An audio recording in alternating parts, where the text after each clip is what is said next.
Welcome everyone to this TAS Power Hour on Friday, 2 o'clock. We are about 2:03 right now, so we're going to get rocking and rolling. And Chris is going to turn down his audio so we don't hear that coming through. So it looks like we're live. I guess we're live. That's awesome. Scared me a little bit. Yeah. Yeah, today's going to be interesting because we haven't really talked to Dom much. Dom's been missing in action or just busy. We're going to do some catching up.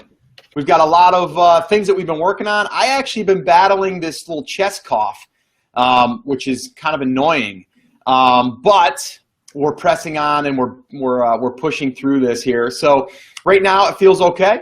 A lot of stuff going on. Yesterday it feels like I was standing for about I don't know, 8 or 9 hours because I'm at my stand-up desk and we did 2 workshops. So a pretty long day.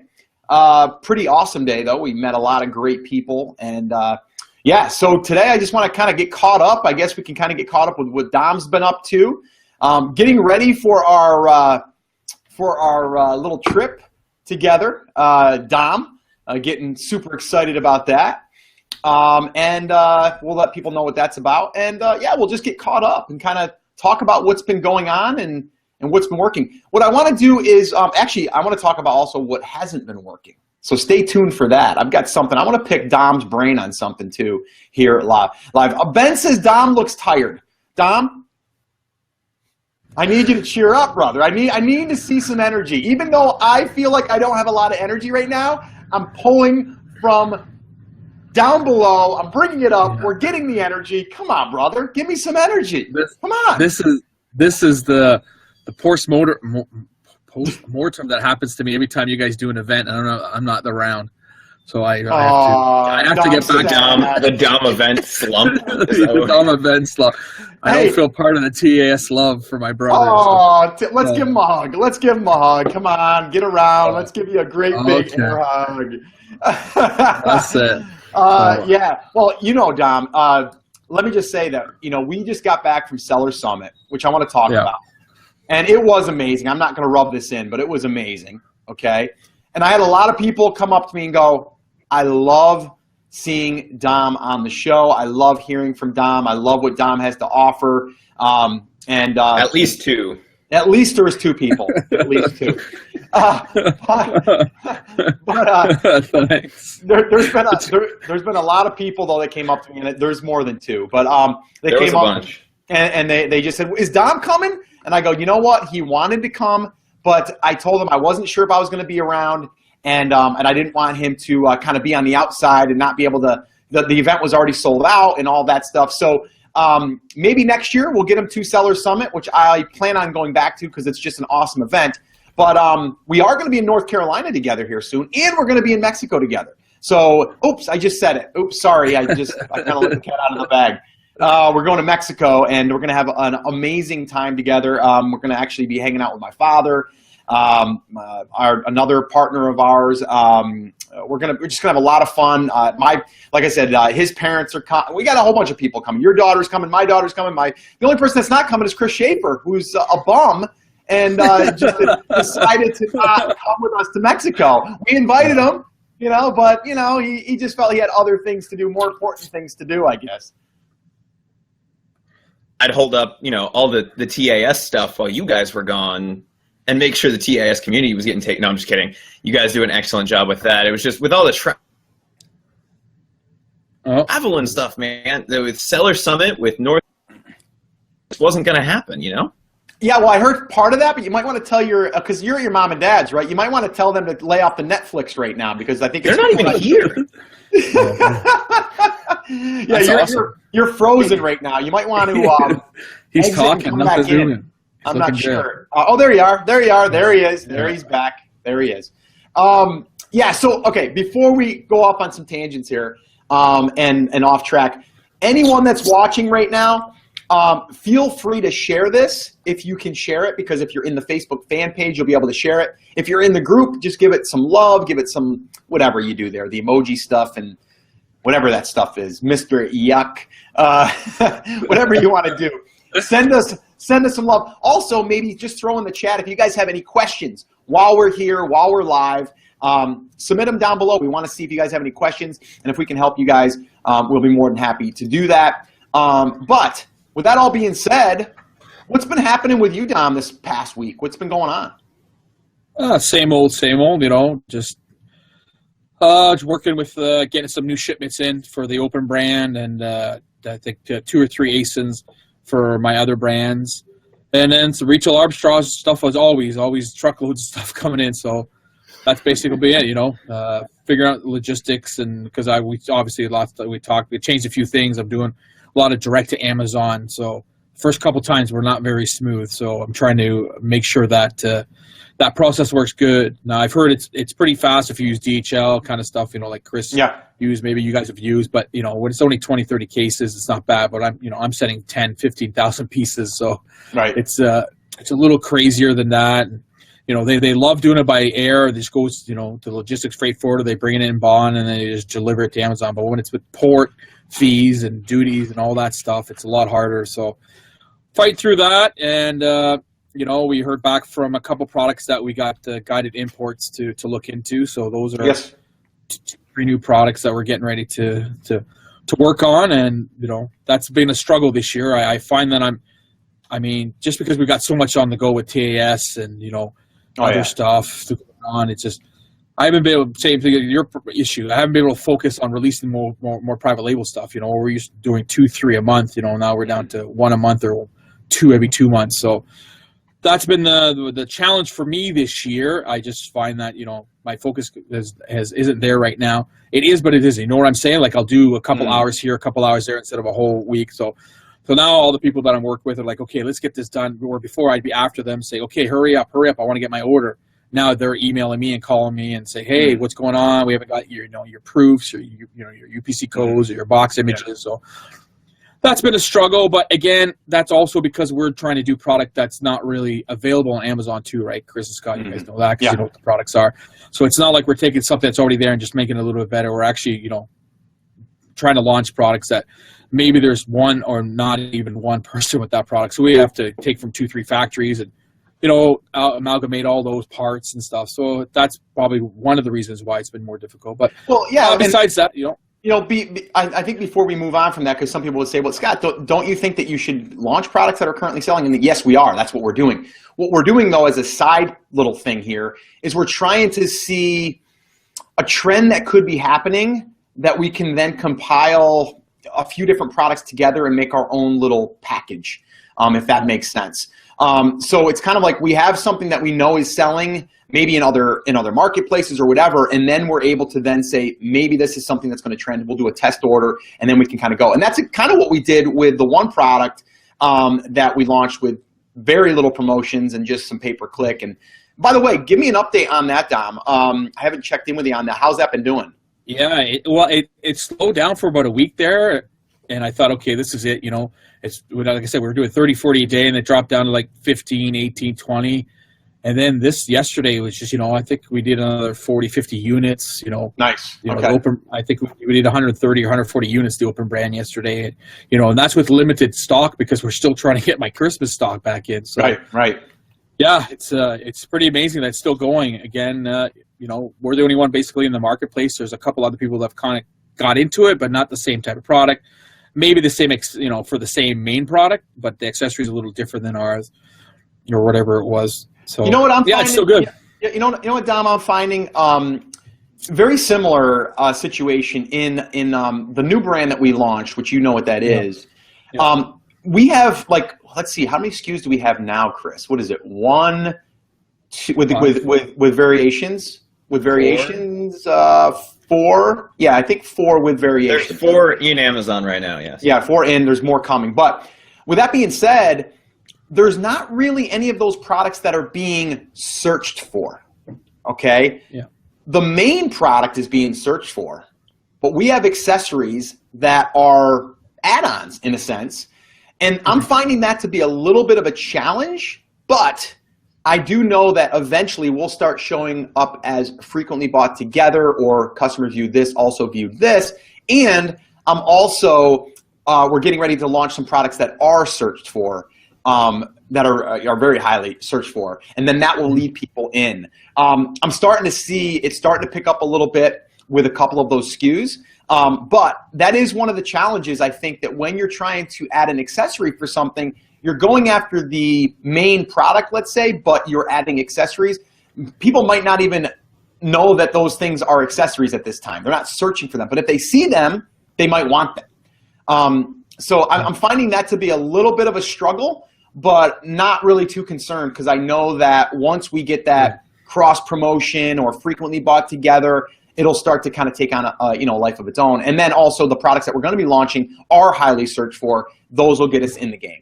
Yeah, it's because your main keywords, just like we are in the product that we're talking about. Even when I first started 3-4 years ago, I had the same issue. Same thing. Because your main product is a big product, and people are searching that term. You're going to be on page 15 until you get a lot of until you move the algorithm.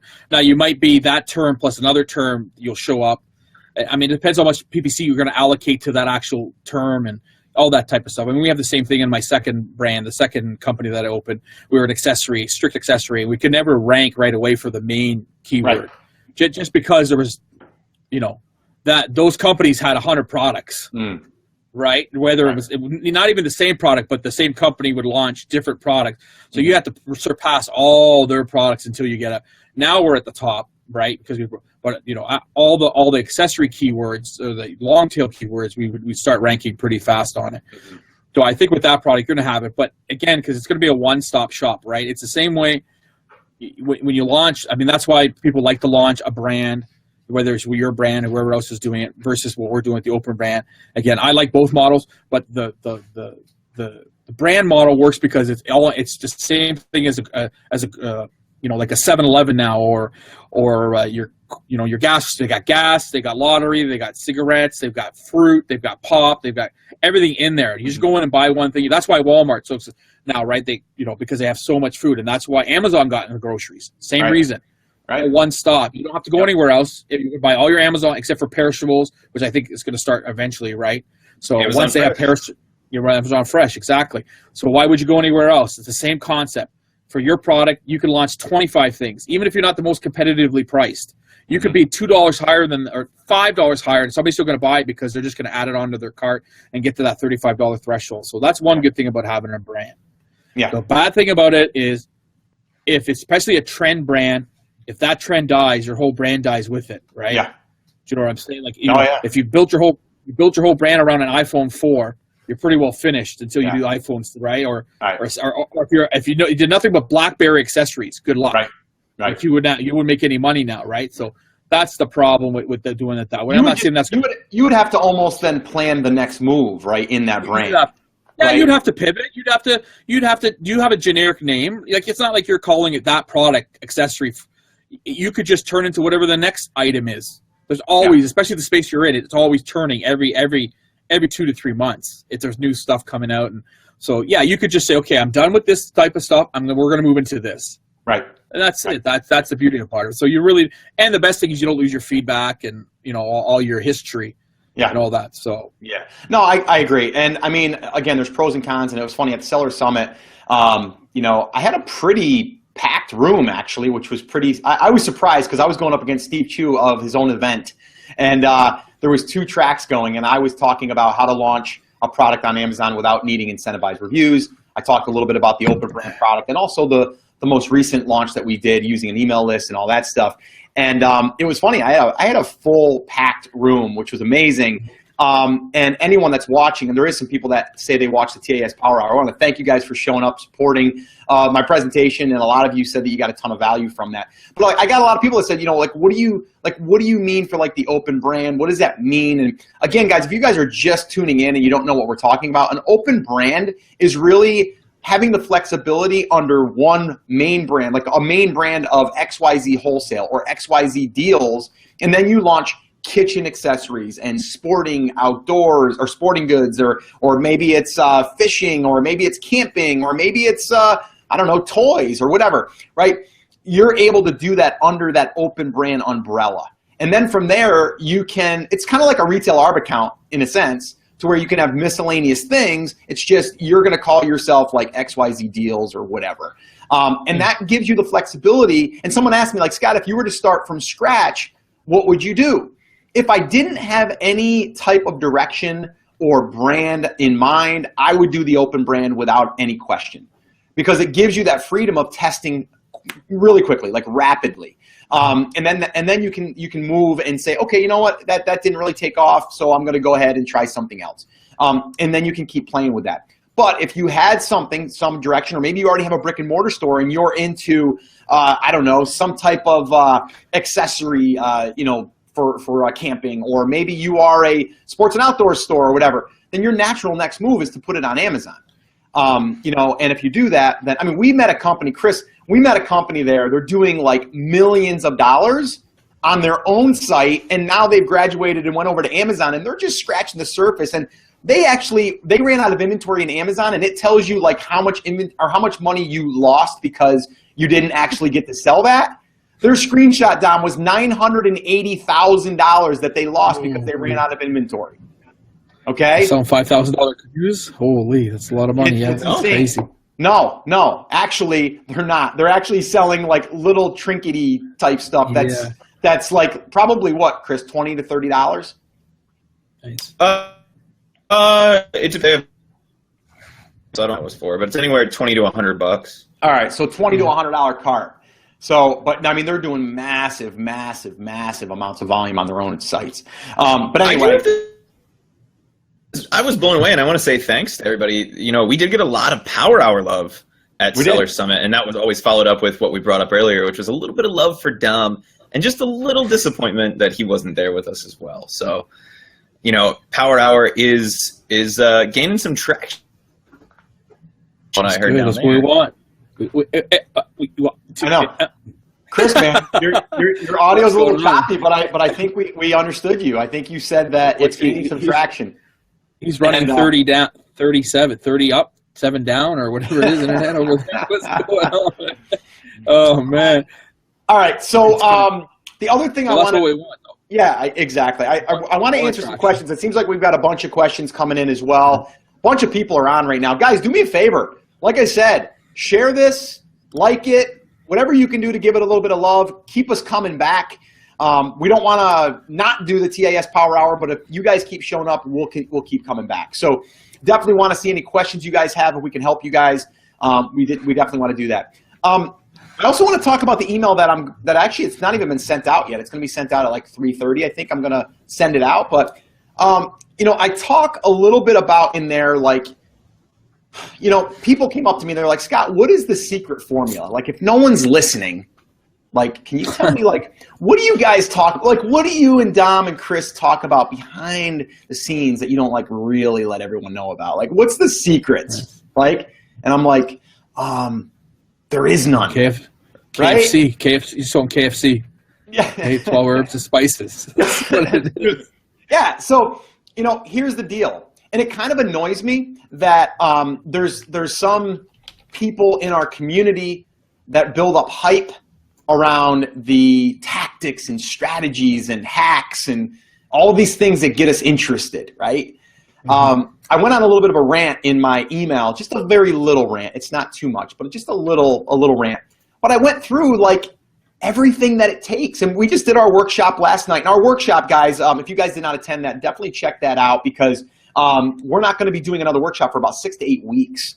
We're taking a little bit of a break because I'm going to be traveling a little bit. We've got some plans to go to Mexico, like you heard, with Dom and family. And we also are doing a North Carolina meetup, which we are almost confirmed on the meetup location. I got a funny story about that too. Remind me to share that story. It comes down to really just doing exactly what we're saying, but also being willing to put in the work. So many people think that there's this hack or there's this secret and then it's all of a sudden going to happen. It's not the case. Everyone I talked to there, they pretty much said their first product might not have been successful. And then they pivoted and then they went on to something else. Actually, I met a guy there that said he launched his first product. It did okay, but it just didn't do what he thought. He pivoted and now he's doing $250,000, right? Because he adjusted. He didn't abandon the model. The model works clearly. Dom, I ran into some people there too. It was amazing, blew me away. I had one lady she came up to me and she's like, Scott, I just want to let you know I'm a huge fan of the podcast. I've listened since day one. You guys are awesome. You've helped me so much. And oh, by the way, I've done $1.4 million since listening to your podcast. I'm like, okay, well, you need to email me that stuff because that gets me really, really fired up to get back on and look into this microphone and start broadcasting, right? Did you ask her where your 10% was? Yeah, right. Have you ever noticed that statement's always prefaced with, I've only done... Yeah. 24 million. But she also went on to say that it wasn't all easy. I had to, had some growing pains. I had to figure this out. This didn't work. My freight forwarder did this, yada, yada, yada. But she goes, but I didn't, I expected that. Like, it's business. Like, and these were, her and her husband are from the corporate world. So the funny thing is, I met her, and then I left and went on to the next room, and I started talking to other people, and then I came back out, and I started talking to this guy, and this guy's like, hey, Scott, I want to let you know I'm a big, listener to the podcast, and he keeps going through it. Come to find out, it's her husband. So it's husband and wife team. They came to me. They both told me a similar story, and then it was just funny. We all laughed. We said, wow, well, I got to hear the story twice. So that was really awesome. Had another guy come up, actually a young guy, a landscaper. He said, Scott, I just want to let you know, I've been listening to you for probably about 8-9 months.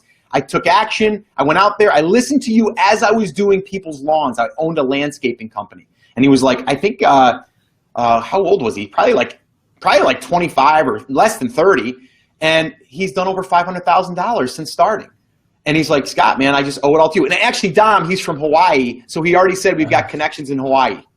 Nice. So when we're ready, he said he'll take care of us. And then the other thing is, he said he shared what he's doing. January. Yeah. He shared what he's doing with a 16-year-old, and that 16-year-old now is crushing it on Amazon. He said. Yeah, I've said that to proponent, even the guys in my warehouse here, or our staff. I'm like, guys, you got to jump on this. You see me talking about it every day. You guys are in the retail arb. You help me, list stuff and. You guys are 20, 21, 22. I mean, I wish I had this opportunity when I was your age. Yeah. I honestly, we could, I'd be retired at 40 if I did.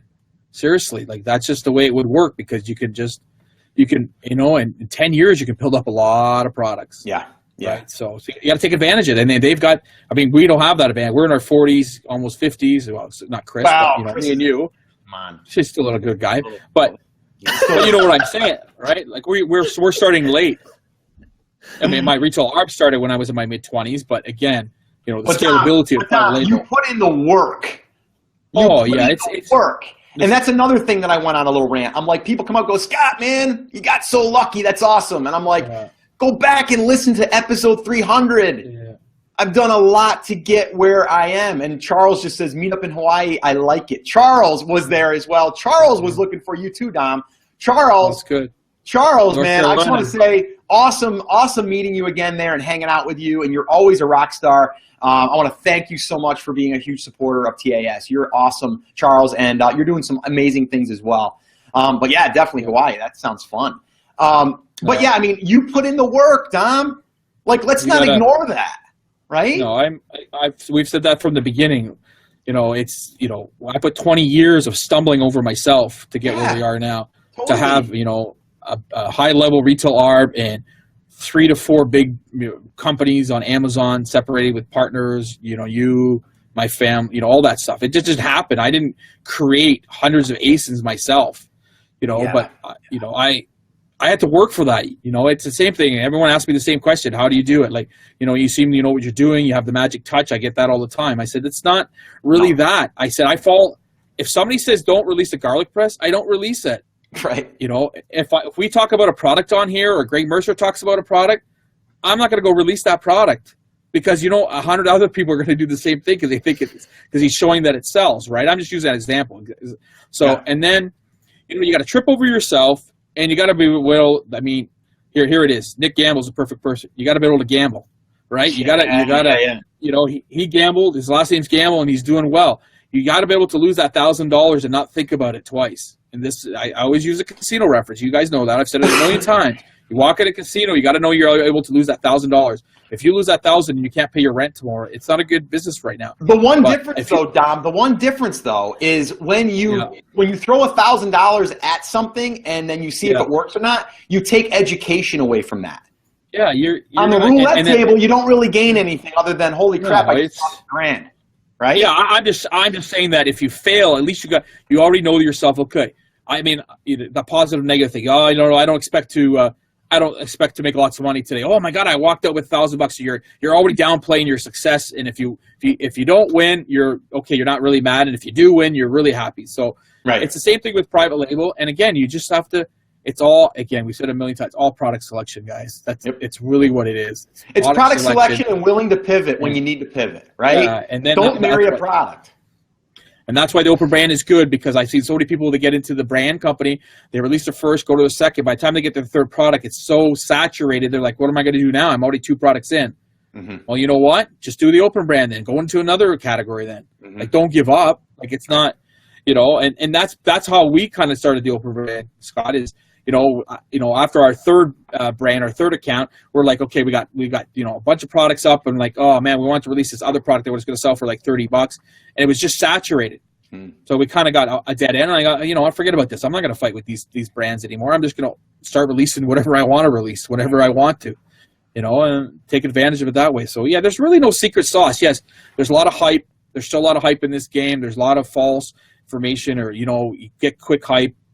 This is going to happen. It's like, let's make it sexy, right? Like, let's make it the new hack, the new this, the new that. You know what I mean? It takes work, It does. And I like hearing, listen, for me to hear somebody comes up to me and say, look, I've did $12,000 this year, or I've did $8,000 so this month, the private label. That's good, because what did you make last month? Nothing. Yeah. Zero. Right. So 12,000 or 50,000 for the whole year, or 3,000 times 12 months. Like, it doesn't have to be 1.5 million. It doesn't have to be, again, these are the really success stories. And yes, everybody wants that freedom, and they want that. For me to get to those levels, I've had to work a lot of time to do that. And we're at those levels. And you know what? We're still releasing stuff. I could stop today and not have to release one more product. I could get rid of all my retail ARB now, just do private label if I wanted to. But why, right? Because we're successful at both. We can handle both. And well, let's talk to your wife about that second part there. Well, yeah. She doesn't like. She gets scared when she hears and these big semi trucks are coming in and dropping off. She's like, "What did you order now, Dom?" Well, I cleared out that other liquidation there over there. I know we can sell it. You got to realize I can buy it for $1 and sell it for 10. Come on, it's free money. Even today, I looked at 35 more skids of 35 more pallets of media stuff. I mean, it's hard.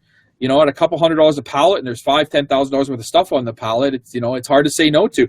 I mean, people would love to be in my position for retail ARB, right? Sure. And they want to get my stuff. They want to get this type of stuff. So I kind of like, and it's a competitive thing too. You don't want anybody else to take it, because I know if I don't take it, the next guy, eBay, Amazon, they're going to put it on eBay and Amazon and compete against me. So yeah, I know you're right. I mean, the love would be transitioned strictly to private label, but I think I'll always have that. I like to buy stuff. And you can't buy. When I buy private label, it's just 10,000 pieces of one thing. Right. When I buy retail ARB, it's 10,000 mixed. It could be 300 this, 200 that. So, yeah, I don't think there's any secret thing. We everyone on this panel, you, me, Chris, we're all successful because we put time in it. We started at the bottom, but we also learned our work ethic when we were kids. Working, like I said, in my variety store when I was 13 years old, and working 2-3 jobs when I was in high school to pay for my insurance. Even though my parents were well off and stuff, they still said, look, you have to pay your insurance, you have to pay your gas. So I worked at a grocery store, and I worked at a sign place to make signs. And the generation now, it's like, okay, give me an iPad and a phone. I'm going to sit in my room for 4 hours, because I know I deal with my daughter, and it's like give, take. It's always take. So this is, and again, this is the only business model that I've known, and I've been in lots, whether it's wholesale or drop shipping or brokering or door-to-door or telemarketing, or the only business, if you put your work into it and you do your research right, you can have a successful business within a year. Yep. And there's no way. Most businesses lose money for 2 to 3 to 4 years. Any brick and mortar store, ask anybody, unless you open up a something that's hype. Like if you open up a UFC store when UFC was hot, or a scrapbooking store when scrapbooking was really hot. But then where are those stores now? They're on my emails, closing, bankrupt, because they went a brick and mortar trend. They thought they could, for great 2-3 years they made lots of money, and now they're because they didn't pivot. They didn't say okay. So, anyways. Okay. What I want to do here really quickly, Chris, I know we've got questions probably coming in. If you have questions, put them in the chat. Here I am pointing with a pen now. What am I doing?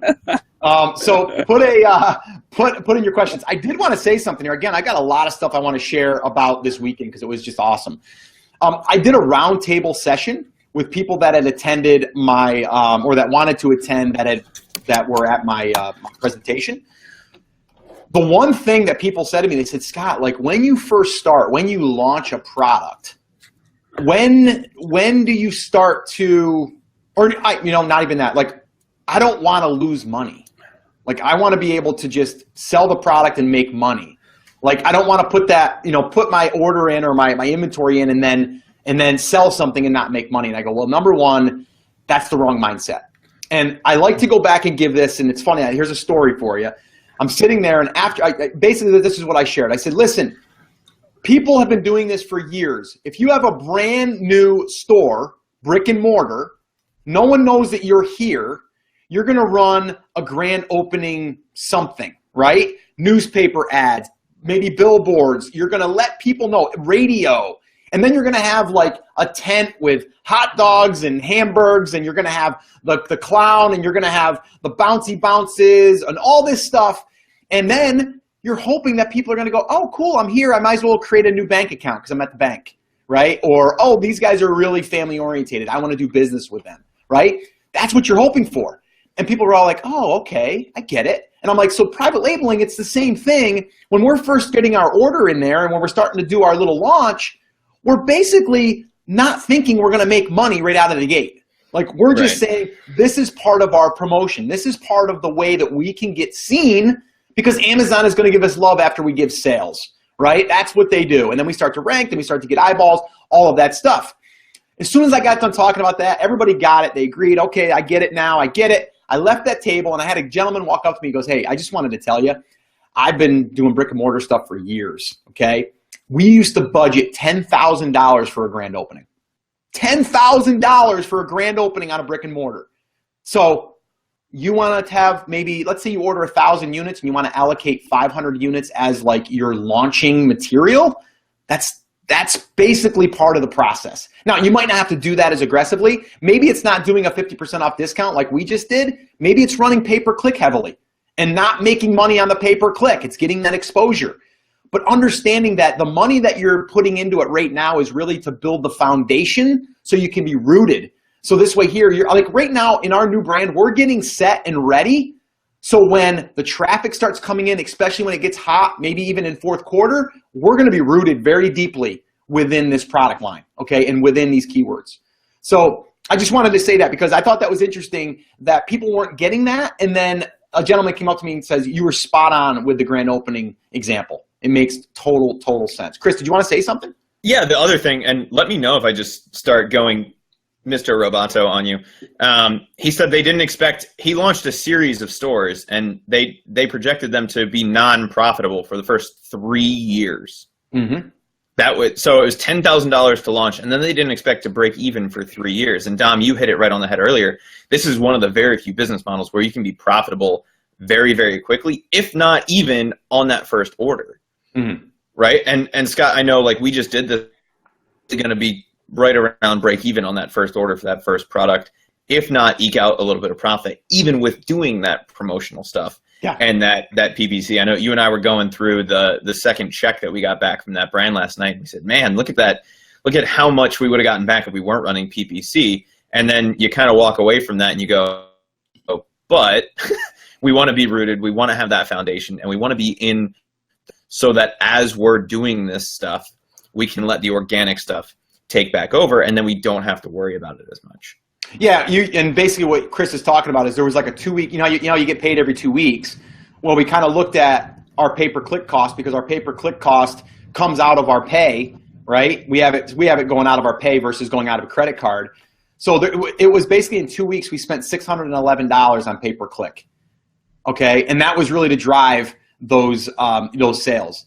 So we didn't make any money on that run, but we were able to get sales. We were able to get data too, by the way. This is important. We got a ton of great data. And I actually talked to our other business partner in this brand, and I mentioned the search term that's been being seen or being searched for through our broad that now is like, maybe we should launch one of them. So we got another product idea that we're already looking into because we know that it's getting a lot of impressions and it's getting clicks. And people have actually bought our product by searching for this other search term. They still went and bought our product. Just by that $600 that we spent, we got sales, we got on the map, and we got a ton of great data so far. So again, we're okay with that. Like, I'm happy with that. But it's funny when you look at it, you're like, I got $600 that I could have had in my pocket, but I wouldn't have gotten those sales. I wouldn't have gotten that data. What's that worth to you? And that, to me, that even sounds pretty light for 2 weeks. Yeah, it is. I spend that in a day. I spend that in a day. It helps that one of the products wasn't active for one of those 2 weeks. True. That is true. We had a little bit of an issue there. What we forget, though, Chris and Scott, is that, listen, you're going to be paying all that money up front, but you don't know what's going to happen when you get to fourth quarter. Amazon's going to thank you for giving them that money on PPC. And then when it's time and we start getting your algorithm moved up, you start doing sales, they're going to rank you a lot better because they've seen you've put money into those keywords. It's just the way it works. You know, you're going to you're going to lose some money. They know you're losing money, and then they're going to start moving you around to bump you up on the keywords, get the all that type of stuff. So I notice with every launch that we do, the same thing. It's frustrating right at the beginning. You're spending lots of money. You're not getting any rank, and then 2, 3, 4 months later, you're right at the top. You're ranking for keywords that you would never have ranked for before. And again, I mean, I always put it to the fact that Amazon's kind of just saying, okay, thanks for spending $300 a day with us. Right. We're gonna help you out now because you spent that much for 4 months. Yeah. We feel bad, so we're gonna help you rank. Well, that's basically what's happening, right? And that helps you. And we took your money and ran. It's also the easiest way I like to explain it too. When you enter this market or this business model, it's also just like entering into into a union or seniority role. If you're working for whatever, FedEx or the United Postal Service, any of those unions, that you start at the bottom. Like, you're not going to get that job that you get paid for 40, but you only work 25 because your route's so slow. Or do you know what I'm saying? Those type of things. You got to work there for 20 years until you move up. These people have to work 25, 30 years before they can get to the best pay, to the best job because of the seniority. And it's the same thing with PPC. You just can't come in when there's 50 other people selling the same thing you're doing and expect, hey, I'm going to pay $10 a click and I'm going to be number one. You could do that. That's how we did it. But then you're going to be paying $400 or $500 a day on PPC on those keywords. And then eventually it does pay off 6 months, 8 months later. Again, I wouldn't go back and change it, but that's the reality. That's how it works. So if you want to do it that way, you can. You just better have money for PPC. If you want to take it nice and slow, 2, 3, 4, 500 every 2 weeks like you did, 600, you'll gradually get up there. It'll just be a patient thing. It's being consistent, right? And we are going to dial that. We are going to dial that up. Actually, right now we're fine tuning it. And like Chris said, we had one of our ASINs that actually we had Amazon lose, and then they reinstated it, and then it went down again as we made a change 3 times. Spent about 4 hours on the phone with Amazon, so it was a pain. But we got through it. This thing is going to be the death of me. And as you bring more products, when you get to your 5th product, you're averaging 8 things a day. Your 2nd product, now you're doing 12. Now you're going to do 16. You're going to do 24. And then next year you'll be doing 112. The next year after you'll be doing 250 a day. Do you know, like, it just it grows. You need time. It doesn't. And one out of 100 of us that are watching this right now are going to hit a home run, and that's the biggest thing, right? I know you guys like to use my analogy all the time. I never get credit for it, but that's fine. Okay, but that's true. Dom coined it, by the way. Dom invented baseball.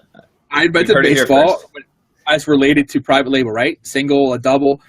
1 out of 100 will hit a home run or a grand slam, basically, the first time they list their product. One of our best friends that's on here, he hit a home run, his first product. Sold 120, 140 a day, just like a couple of other guys from the TAS meetup that we had. A couple of guys, right? The truck driver guy, can't remember his name, but he hit a home run right away. But you got to follow up with that. Do you understand? The home runs turn into singles, turn into outs, turn into that type of thing. So, but the home run might only last for a short period of time. That's what I'm saying. You're only going to go on a streak. Yeah, you're going to be a streaky hitter. You're going to hit one here. You're not going to be 0 for 25, or So you got to keep it up. But what I'm trying to say is that you can't just look at the guy that hit the home run that's doing 120 or 60, even 50, 60 a day, and he just relaunched. Because I hear, I'm selling right away. I'm already doing 50 a day. That's good. I'm really happy for those guys. But in reality, if you can do 8 to 10 a day, like you taught everybody, that's the realistic. Go to the next product. Then you got another 8. That's 16. And that's how you grow your business. But if you get stuck on the first product or not even launched in the first product, you can't even get to 10 products. Right. And once you start getting 10, 12, 15 ASINs, that's when the money starts really coming in. You look at your days. It used to be 150 a day. Now they're 1,400 a day. Then 2,000 a day. Then and that's what happens. But it takes time. Yep. It takes time, effort. You got it. You can't just do it one day a week and throw it down. It's got to be part of your lifestyle. You got to look at it. If you want to, I look at it this way. Anything you want. If you want to buy a brand new car, you save up for it. You pour that goal. You want to put your kids through a nicer school, you're going to put that goal. It's just like private label. If you want to be successful, you work your 40-hour week and you come in and you work 2-3 hours a day times 5 days a week, and then hopefully in a year from now it pays off. And that's just the way. That's what we do with Retail Arb. I always did the private label at nighttime. I still kind of do it like that. So, okay. It's a great point, and I want to move on from that, but you're 100% right. We can't bank on just the one product. Really quickly, Chris, I want to talk a little bit about lightning deals. Go for it. Uh-oh. we got someone calling in. Right, well, I'm on live right now. I'll call you back, okay? Bye. Bill, bye. He's mad because I mentioned him. Hey, hit a grand slam. Don't get me laughing because I'm gonna start laughing like crazy over here. Somebody in the back, answer that phone. I'm on live here. We got 2,000 people watching us. Oh yeah, okay.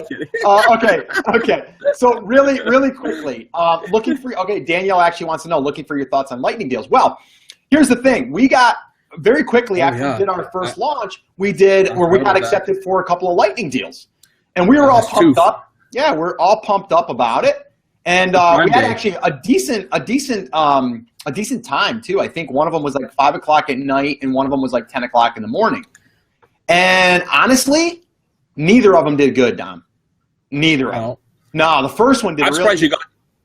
What's that? For the new brand? Yeah. For the new brand. Yeah. Got them that fast. I've never heard.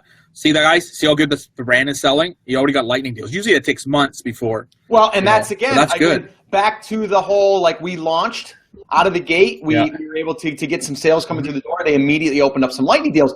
But with that being said, I want to. No. Hold on a second. Maybe that has to do because we're not doing the review thing anymore. We're giving away all the stuff for 80% off and 90% off, and they're saying, "Hey, you're not giving your stuff away. That stuff really doesn't count as a sale. We're not going to count it as a sale. We want you to have 50% or less, and then we'll count it as a sale. Then we'll offer you the lightning deal." I wonder if it has anything to do with that. Does that make any sense? Yeah, it totally does, and that may be the case because honestly, I don't think they gave us the exposure that we should have had. If they gave us the exposure, I think we would have blew out of our inventory. But we did very, very poorly. I felt. I think the first one we might have did 20. Wow, that's and then and I think we allocated 100. And then I think the second one we did a little bit more. I think we might have did like 30. Yeah. Maybe we spent 150 bucks. We spent 150 bucks on lightning deals. So again, there's another 300 bucks that's out of my pocket. Part of the bill. What I'm thinking, guys, is that you don't have enough history behind your account, so people haven't bookmarked you or saved you or know your product yet. Do you know what I'm saying? Yeah, maybe that could be it. I mean, I'm actually really surprised that you got a lightning deal that fast. I'm pretty impressed after a couple of weeks. But there you go. We just impressed Dom Sugar. We just impressed Dom. So as far as the units sold, it could be lots of things, right? It could be maybe your next one will do really good, and people. How was your add-ons? Did you find that you sold more of the 3 products? What was your average sale or your UPTs for that? No, it was pretty much the same that we've been selling. I mean, honestly, on one of our I guess on 2 of the products, we've been selling probably close to 8 a day already. Yeah, that's good. Yeah. So maybe people are just tired of lightning deals. You know, when you keep doing the same thing over and over, people are like, it's not special anymore. It used to be, like Prime. If they did Prime Day once a week, nobody would care. Everyone would just buy them the Tuesday. Now everyone gets excited because it's twice a year. That's why it works. So you know what? I actually said the same thing to myself. I said, you know what? I think now it's overdone, right? Yeah. So it's okay. I mean, I'm not saying it won't work. I just think that it's got to be the right timing. It's got to be the right offer too. Maybe we didn't discount it enough. I don't know. The right price. Yeah, I don't know what your discount is, but also, you know what? For a young up-and-coming company, I think it's good though, because you're still doing 30, 40. You did 50 sales within 2. Like, do you understand? Like, you're moving the algorithm. You're getting your history. Yep. So, I mean, for $150, you couldn't give away much stuff for $150 before. You know, I spent $200-$300 to get 30 sales. You know, off the review clubs and stuff. So you got to kind of look at it as a positive. Like, I know what you're saying. You didn't get a lot of sales, so it could be a lot of attributes, but maybe it's a price point. If you only did 30 or 40, okay, but who knows? It could be a lot of things, right? Yeah, and again, I'm not saying I won't do them again. I'm just saying, actually, we got another one. We already do have another one slated for, when is it, Chris? Like 2 weeks or something? It's Prime Week. We have a lot. Oh, Prime Week. We did one for Prime Week, which Prime Week was actually $500. Yeah, we do one, basically one a week on each brand. And the open brand, I haven't did too many of it because I really don't want to sell out of some of the stuff because it's, you know, I don't order as much because we're testing a lot of stuff, but we do have a lot of Prime offers, about 3-4 out of all our ASINs, which is not a lot compared to the ASINs, but 3-4 is still pretty good. And I actually totally forgot about them, so thanks for bringing it up because I might, I should probably do one in the open brand. I think we should. I think we should test it. I mean, I think it'd be interesting to test it. I know Nick Gamble said he's got a newer product that's got a lightning deal coming up with very little reviews. So you know, we'll see. We'll see on that. So yeah, guys, if you guys have any stats or any data, definitely email us, support@theamazingseller.com. It'll come over to us. We can actually see it, and maybe we can come back and talk about it on an upcoming TAS Power Hour. Again, guys, I want to show you guys, like, not just all the good, right? It's like everyone comes on and says everything's perfect all the time. Like we're gritty right now. Like we're getting in there, we're grinding, we're actually figuring this thing out. Everything is not going to work the same every single time. So I just want to, you know, again, let you guys know that, you know, we're going to try to kind of pull back the curtain as much as we can and give you guys as much details and data as we can. I know, Dom, I think that'd be a great experiment. If we run one in the open brand, test that, see what happens. We can report back and see what happens. We could. I mean, one of them they're offering is one of our hot products, so I can't even keep it in stock. So I'm getting full retail for it. So we're not going to do that, right? So, but you know, it makes no sense for there.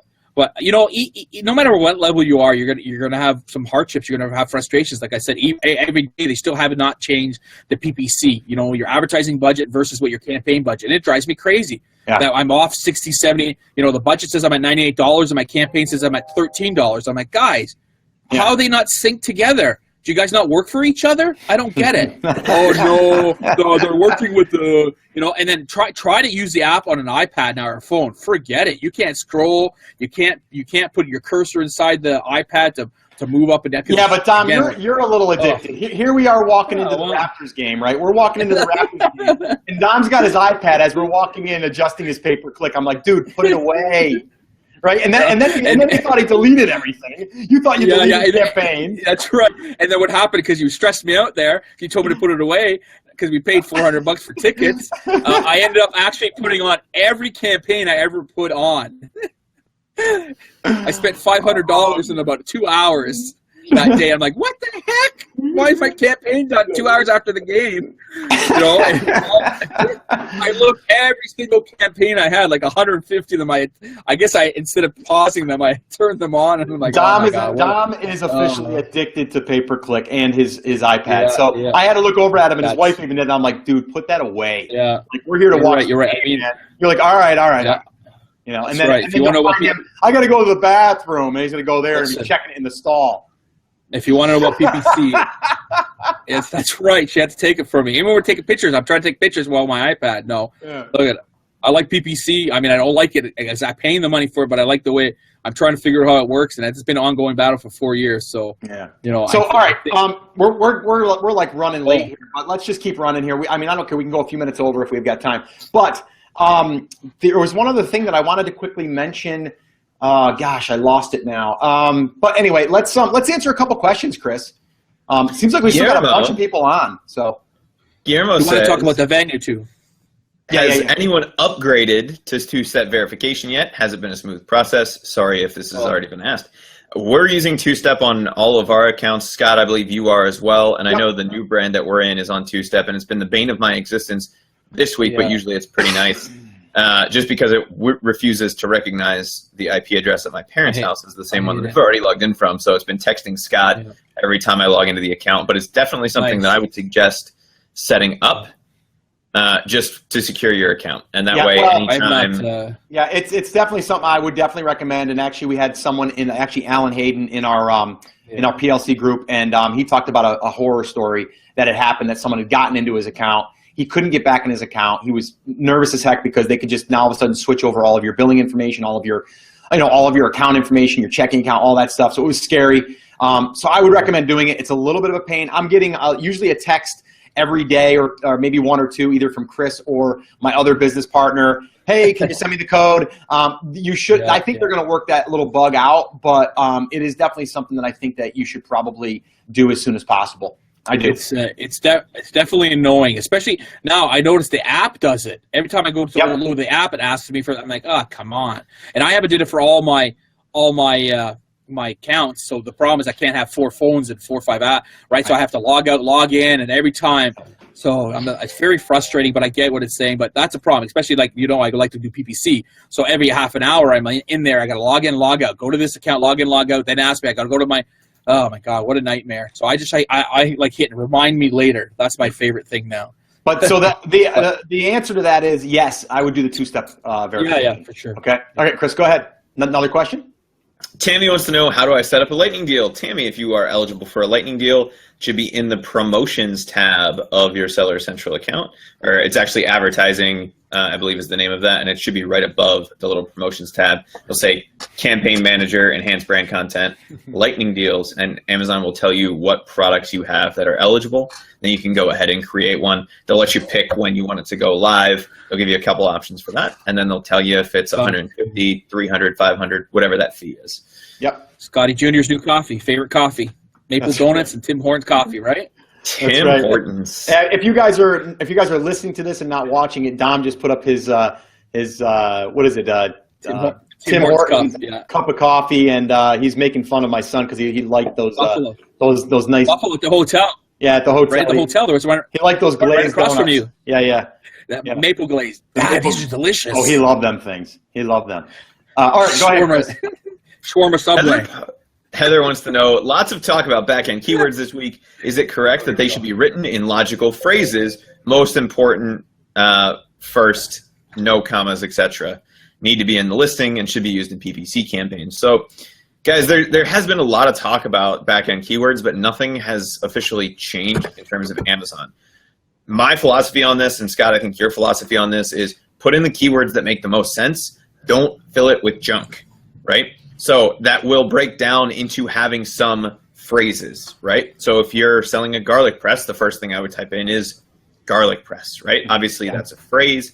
There's not really a good way inside of Amazon, an Amazon quote-unquote approved way to tell them that that's a phrase. Amazon is looking at those search terms, at least as of right now, as of the last time that I looked, as individual keywords, because you put in garlic space press. Amazon then looks at all of the other words that you type in, and if somebody types in a phrase with those words in it, then you are relevant. If you don't have them, then you're not as relevant, right? I think I was going to say, I think we've talked about this lots of times, how we do it. And I brought it to you obviously years ago now, Scott, was, I always take my title and I put it in as my first 1,000 keywords, right? And then I put all the main phrases together, and I'll even duplicate it. Like I would put garlic press, garlic stainless steel, garlic press. I'll put all those together because I know they tell you not to do it, and then after I'll start putting in the other stuff in the second. I mean, you get 5,000 total. Really, you don't need even that many keywords anymore, because a lot of them, like you said, that Scott, Chris, are irrelevant, right? They're just fillers. A bubble, 0, 9, 31, like it's just ridiculous. I go through there now, my old campaigns from 3 years ago, and I look at them, I laugh. I'm like, what are these keywords? I have all these words in here.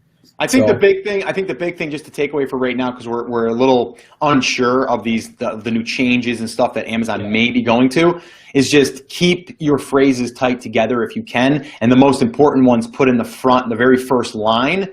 So an example would be like stainless steel garlic press. That should all be together in your first line, and then from there the next one might be black handle whatever, right? Garlic press, maybe that's your next one. And I know, like we said, we're told that you don't have to repeat them, but I do think that if you do put them in there, you have enough characters. So if you do put them in there, I don't think it's going to hurt you. So anyway, that's that. So Chris, you have another quick question? Yeah, I would say it's probably not going to hurt you as long as you don't just type in garlic press, garlic press, garlic press, garlic press, garlic No, press. yeah, that's what I would put garlic press, then I put garlic presses, and then oversized garlic press, and then I would never put garlic press, but Right. Adjectives or S's, that type of stuff. So it can catch it's going to catch everything. And then if somebody out there knows that you have to put commas like we talked about a couple weeks ago, right? Then you will go. Yeah, back I mean and the word on the street is that that you're able to now put in stainless steel garlic press, comma, space, and then stainless steel black handle garlic press, comma, space, and then that's going to allow them to see phrases. We're not 100% sure yet, so I'm not going to talk about that. Now, will I experiment with that? I may. But I've got other people, of course. I mean, all of us here can kind of share notes and see just by our own testings, which we'll definitely report on that. And they very specifically say in their documentation not to use commas. Well, yeah, but that's probably old documentation too, Chris. I mean, and that was when are they updating their stuff? Say, somebody on our workshop last night pointed out that they were asking about dollar off promos. And I said, you can't do dollar off promos anymore. And he pointed me to the help page. I said, I understand that it's still there. You just can't in the back end. And he went, oh, okay. So they're not always up to date on their documentation, but the Seller Central University is usually fairly up to date. And they like to keep that stuff kind of updated. You can put in commas. The worst thing that's going to happen is it's going to index with the comma. Right. So then you might not be relevant, right? For garlic press if somebody types that in. Alex wanted to know, he said, how many keywords should I use in my PPC campaigns? This is a good one. It depends. Yeah, it depends. The other one that I would say is as many as you need and not more, to be as vague as completely possible. Right. The real trick here is to use the different words to describe the product, and then let Amazon show you the ones that you should really be running for by doing that manual campaign. So if you have a garlic press, I would type in the obvious ones, like garlic press. I would also type in stainless steel garlic press, and some of those kinds of things. If you're running broad, though, the thing to keep in mind is that if you have garlic anywhere in there, you're going to start to kind of spread those impressions out. So I would keep that group pretty tight in the beginning to garlic press and bulb and some of those like really specific terms, and then let Amazon start to match it to those things using broad match. Does that make sense, Scott? Yeah, it makes sense, and I would just direct people to the resource, theamazingseller.com/PPC. We talked a whole week on this stuff, and just to kind of finish it up, really, go after, I would say in the beginning 10 to 20. And then use those as your broad, and that way there it's going to allow you to start to see the actual search terms in the back end. And we actually just did that with the new brand, and I'm discovering some keywords that I wasn't even aware of. And I'm like, okay, cool, I'm going to start optimizing for those. And then you're going to be able to start building those out. And I also got another product idea from using that same thing, because I was like, oh crap, that's awesome. I didn't realize that people were searching for that. There's a bunch of impressions. Yeah, go ahead, Don. I just want to add that in the old days, well, I make it sound like it was 20 years ago. That feels like 20 years. Like 8 months ago. It's 20 years in Amazon time. We used to think that 10, 12,000 keywords is the way to go. Right. And now I cut out everything. Like I haven't gone back to my old brand, but anything in the open brand or anything I release now, we basically just the hardcore key long-term, short-term that relevant. Like I get rid of all those. If I don't have an aqua or triple size, I won't put that stuff in there anymore, or anything that's similar to it. We cut all that stuff out, because it doesn't matter if you have 10, 12,000 or 5,000 keywords or even 4,000 keywords.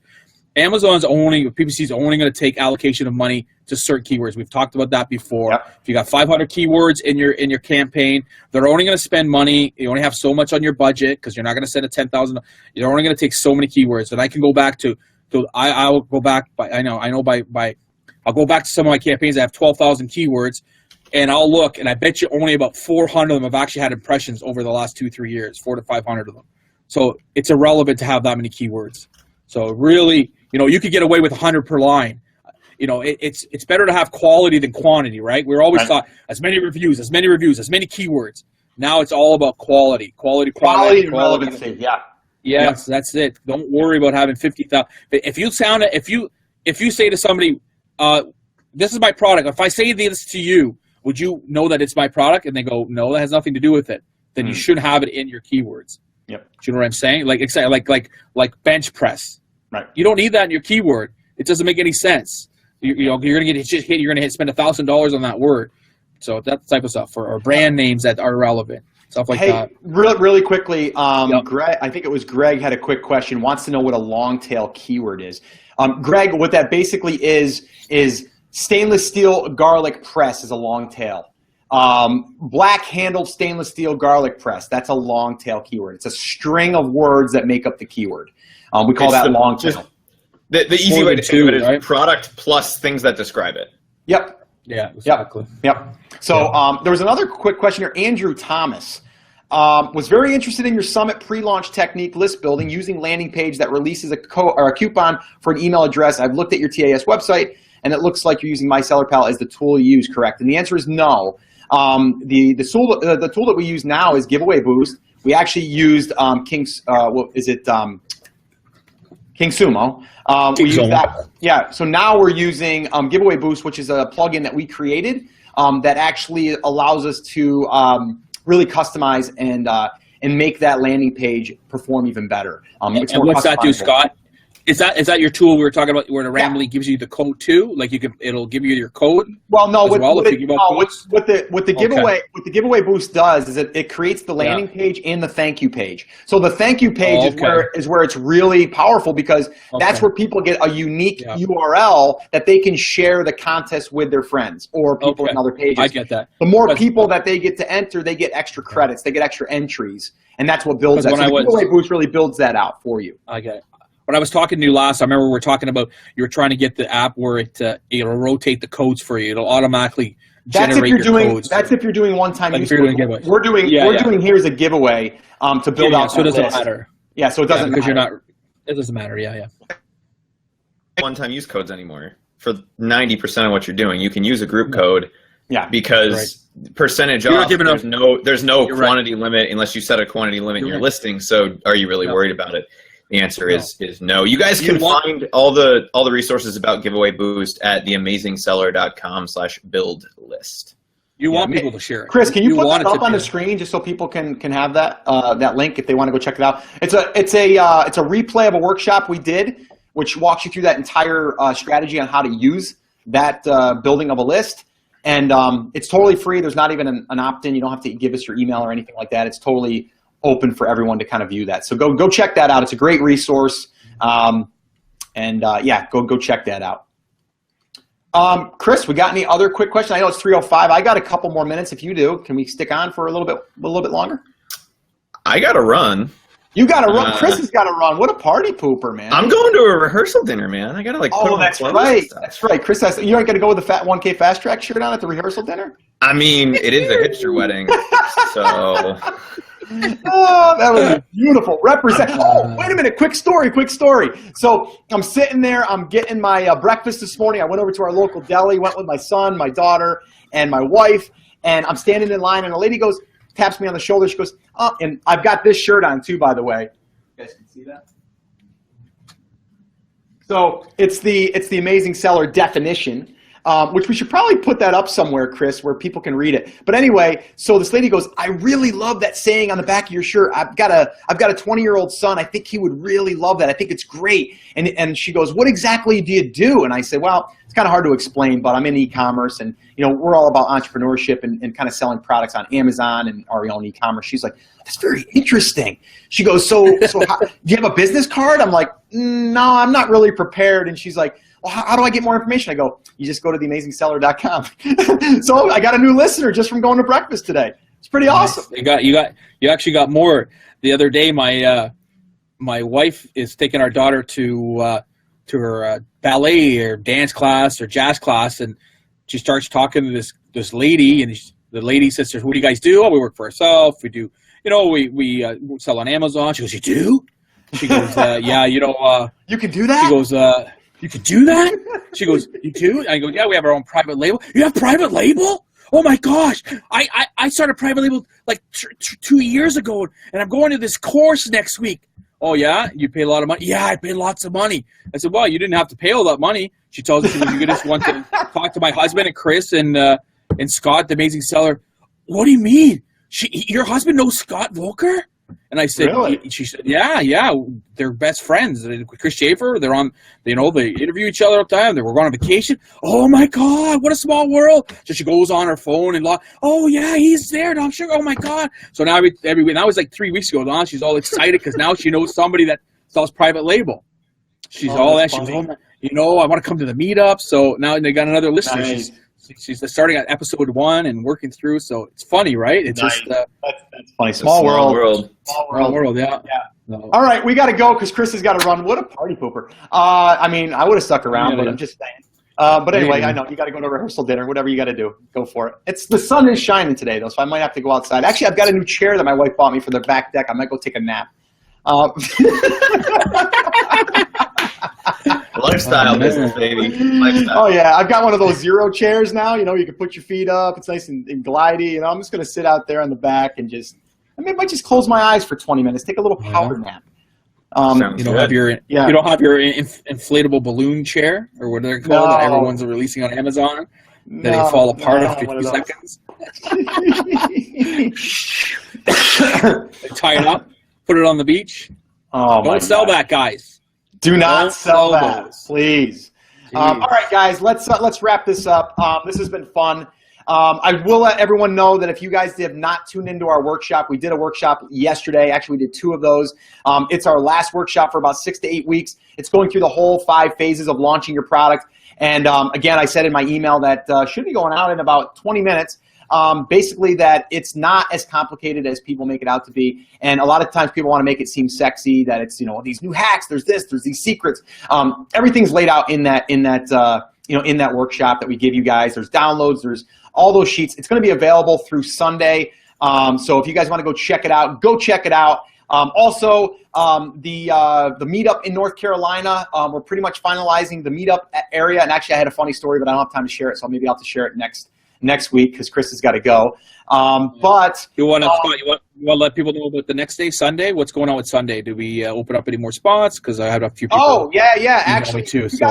If you guys are interested in attending a day 2, we actually opened up the page, but we want to make sure that we've got enough people that are going to want to come. I know it's short notice. We have day 1 we're already doing. We're filled. We've got 15 spots. We're keeping it really small. It's a workshop where we're actually teaching you how to build your own launch list. And we're going to walk you through everything, and we're going to build it with you. We're going to open up day 2. You can go over to theamazingseller.com/live and go check that out. If you want a spot, go ahead and sign up. And from there, we will have a day 2 if we have enough that sign up for day 2. So definitely go check that out. We are going to do an unofficial meetup on Friday, 4 to 8, I think it is, at a coffee shop, and I pretty much nailed down that date. So again, just go to that page, check it out, and we'll keep you guys posted. That's it. Oh, the workshop replay, theamazingseller.com/workshop. Just go there, and it should redirect to the replay. Yeah. So that's it, guys. We will see you guys real soon. Chris, have fun at that rehearsal dinner. And Dom, I'm sure we'll be in touch soon. I want to catch up with you. A few things we got to discuss about our new trip, or our new upcoming trip that we're going to be going on, which is going to be amazing. It's in a week, isn't it? Look for some Facebook Lives from Mexico, by the way. That's going to be amazing. Oh, yeah, for sure. We'll be doing some cool stuff there. All right, guys, that's it. That's going to wrap it up. Have an awesome, amazing day, and we'll see you guys right back here next Friday on the TAS Power Hour. See you later, guys. Take care, and as always, take action. We'll see you.